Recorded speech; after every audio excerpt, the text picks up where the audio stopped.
പ്രിയമുള്ളവരെ, വേദിയിലും സദസ്സിലുമുള്ള എല്ലാ മനുഷ്യരെയും കാരുണ്യവാനായ ദൈവം കടാക്ഷിക്കട്ടെ എന്ന് പ്രാർത്ഥിക്കുന്നു. അസ്സലാമു അലൈക്കും. ഏതായാലും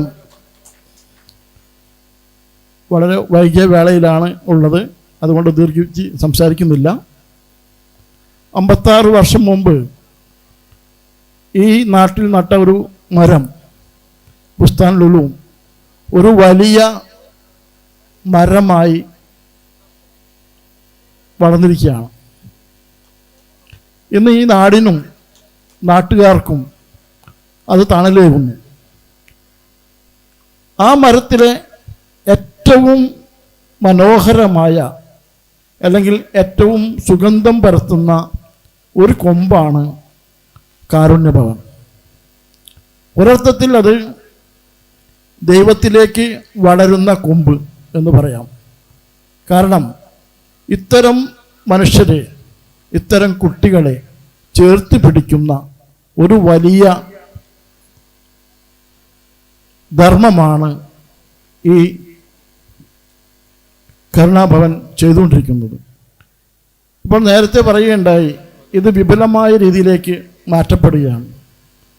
ഒരുപാട് വ്യത്യസ്തവും വിപുലവുമായ പദ്ധതികൾ പ്രഖ്യാപിക്കപ്പെട്ടിട്ടുണ്ട്. ഇതിനെല്ലാത്തിനും ദൈവത്തിൻ്റെ കടാക്ഷവും മനുഷ്യരുടെ സഹകരണവും ഉണ്ടാവട്ടെ എന്ന് പ്രാർത്ഥിക്കുന്നു, ആശംസകൾ അറിയിപ്പിക്കുന്നു. ഒറ്റ കാര്യം മാത്രം ഞാൻ പറഞ്ഞ് അവസാനിപ്പിക്കുകയാണ്. ബെന്യാമിൻ്റെ ആടുജീവിതം എന്ന പുസ്തകത്തിൽ അതിന് ആമുഖമായി അദ്ദേഹം പറയുന്നുണ്ട്, നിങ്ങൾ അനുഭവിക്കാത്ത ജീവിതങ്ങളൊക്കെയും നിങ്ങൾക്ക് കെട്ടുകഥകളായിരിക്കണം. നിങ്ങൾ അനുഭവിക്കാത്ത ജീവിതങ്ങളൊക്കെയും നിങ്ങൾക്ക് കെട്ടുകഥകളായിരിക്കണം.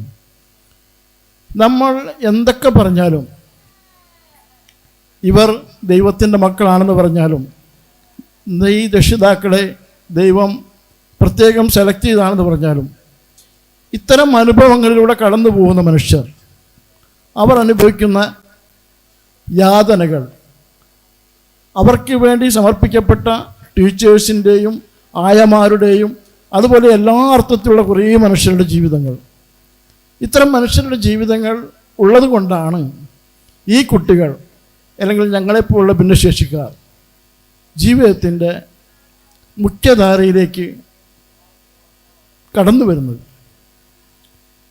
എനിക്ക് പറയാനുള്ള കാര്യം തീർച്ചയായിട്ടും രക്ഷിതാക്കളോടാണ്.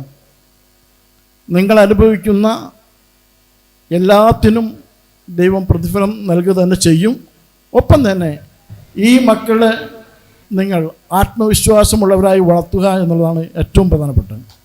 ഷിഹാബ് നേരത്തെ പറഞ്ഞു, ഷിഹാബിൻ്റെ ഉമ്മ പലവട്ടം ഷിഹാബിനോട് പറഞ്ഞ നുണയാണ് ഷിഹാബിനെ ആത്മവിശ്വാസമുള്ളതാക്കിയിരുന്നു. അതുപോലെ ഈ മക്കളെ ചേർത്ത് പിടിക്കുകയും ഇതുപോലുള്ളവരെ ഉയരങ്ങളിലേക്ക് എത്തിക്കാൻ നിങ്ങൾ ശ്രമിക്കുകയും ചെയ്യണം. അതിനിപ്പോൾ പണ്ടത്തെ പോലെയല്ല, ഇപ്പോൾ ടെക്നോളജിയുടെ, സാങ്കേതികവിദ്യയുടെ ഒരു വലിയ സപ്പോർട്ട് നമുക്കുണ്ട്. ഒപ്പം തന്നെ ഇങ്ങനെയുള്ള കുറേ മനുഷ്യരുടെയും സപ്പോർട്ടുണ്ട്. ഇത് രണ്ടും കൂടി ചേർത്ത് പിടിച്ചുകൊണ്ട് നമ്മളുടെ മക്കളെ എന്തൊക്കെ പരിമിതികളുണ്ടെങ്കിലും ആ പരിമിതികളെ മറികടക്കാൻ നിങ്ങൾ അവരെ സഹായിക്കണം എന്നാണ് എനിക്ക് പറയാനുള്ളത്. മറ്റൊന്നും എനിക്ക് പറയാനില്ല. ഏതായാലും ഒറ്റ കാര്യം ഞങ്ങളെല്ലാവരും പറയുന്നത്, ഞാൻ മൈൻഡ് എന്ന സംഘടനയുടെ ചെയർമാനാണ്. മൈൻഡ് എന്നാൽ മൊബിലിറ്റി ആൻഡ് ഡിസ്ട്രോഫി എന്നാണ്. മസ്കുലർ ഡിസ്ട്രോഫി ബാധിച്ച അസുഖം വന്നവരുടെ രക്ഷിതാക്കളുടെയും അത്തരം അംഗങ്ങളുടെ ഒരു കൂട്ടായ്മയാണ് മൈൻഡ്. മൈൻഡിൻ്റെ എല്ലാ വിധത്തിലുള്ള ആശംസകളും നേരുന്നു. ഒപ്പം പറയാനുള്ളൊരു കാര്യം, സമൂഹത്തിൻ്റെ സിമ്പതി ഞങ്ങൾക്ക് ഒട്ടും വേണ്ടതില്ല. ഞങ്ങൾക്ക് വേണ്ടത് ഇതുപോലുള്ള ചേർത്തുപിടിക്കലുകളാണ് എന്ന് മാത്രം പറഞ്ഞുകൊണ്ട് അതിനായി മുന്നോട്ട് വന്ന കരുണാഭവന് എല്ലാ അർത്ഥത്തിലും ആശംസകൾ അർപ്പിച്ചുകൊണ്ട് എൻ്റെ വാക്കുകൾ അവസാനിപ്പിക്കുന്നു. നന്ദി, നമസ്കാരം.